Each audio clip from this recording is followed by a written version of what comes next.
صباح الخير، السلام عليكم، اهلا وسهلا بكم.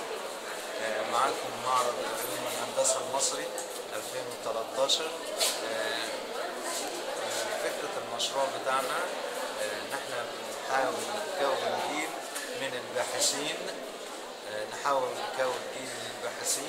بيعتمد على الافكار الجديده اللي بيبتكرها الطالب سواء في المرحله الثانويه او المرحله الاعداديه.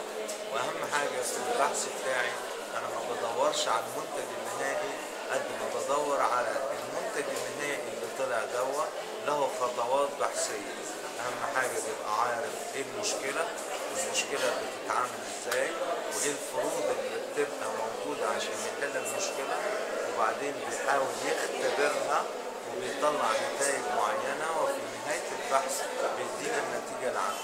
من ضمن المميزات اللي بتبقى موجوده في النتائج العامه ان هو بيديني حاجه بتخدم المجتمع. فاللي بيميز بحث عن بحث النقطتين الاساسيين: القدره على اثبات البحث بتاعه، الحاجه الثانيه هل البحث بتاعه ده مفيد للمجتمع ولا مش مفيد لهذا المجتمع بتاعه. الحاجه الاخرى بنحاول دايما نخليها موجوده مع الطلبه، ممكن يفشل في البحث بتاعه او يفشل في المشروع بتاعه اول مره، ولكن اللي بيهمنا عندنا ان احنا يكون فكره عمليه عن كيفيه ان يكون قادرا على البحث العلمي في اتجاهات مختلفه. واللي بيخدم هذا المشروع ان هو يكون لازم عنده خلفيه علميه تتناسب مع البحث بتاعه. ونتمنى للجيل الموجود عندنا ان هو يكون باحثا قادرا على البحث في اي لحظه وفي اي اتجاه بحيث يقدر يخدم المجتمع بتاعه.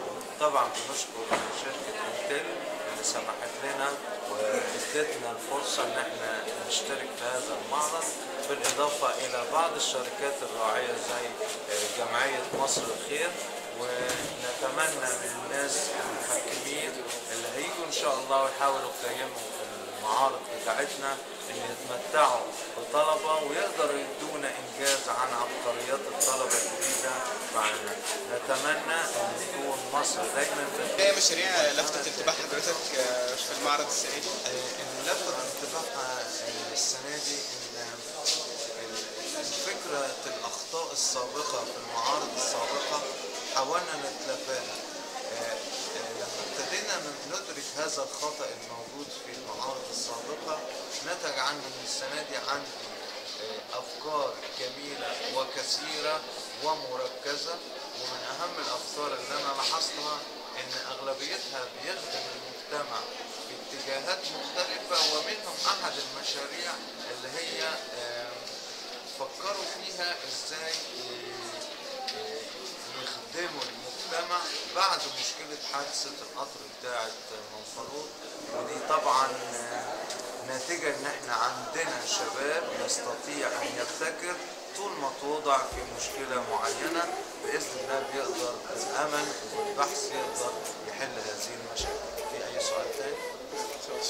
شكرا.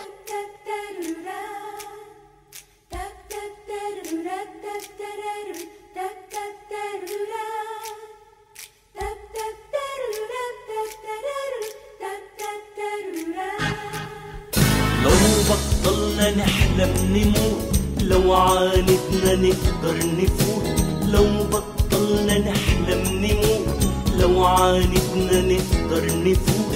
لو عدينا مرة خلاص، لو ردينا ضاع الخلاص. حبة صبر حبة حماس يبقى الحلم صورة وصوت. لو بطلنا نحلم نموت، لو بطلنا نحلم نموت.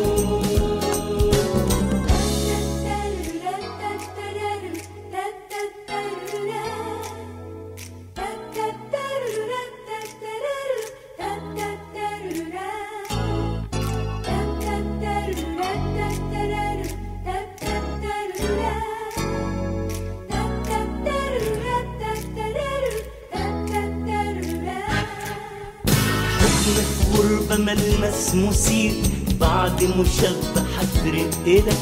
مرة في مرة حاول كتير، أي مغامرة رح تنفع. ينفعك، وفي الحلم وقته في سكوت. لو بطلنا نحلم نموت، حبة صبر حبة حماس، يبقى الحلم صورة وصوت. لو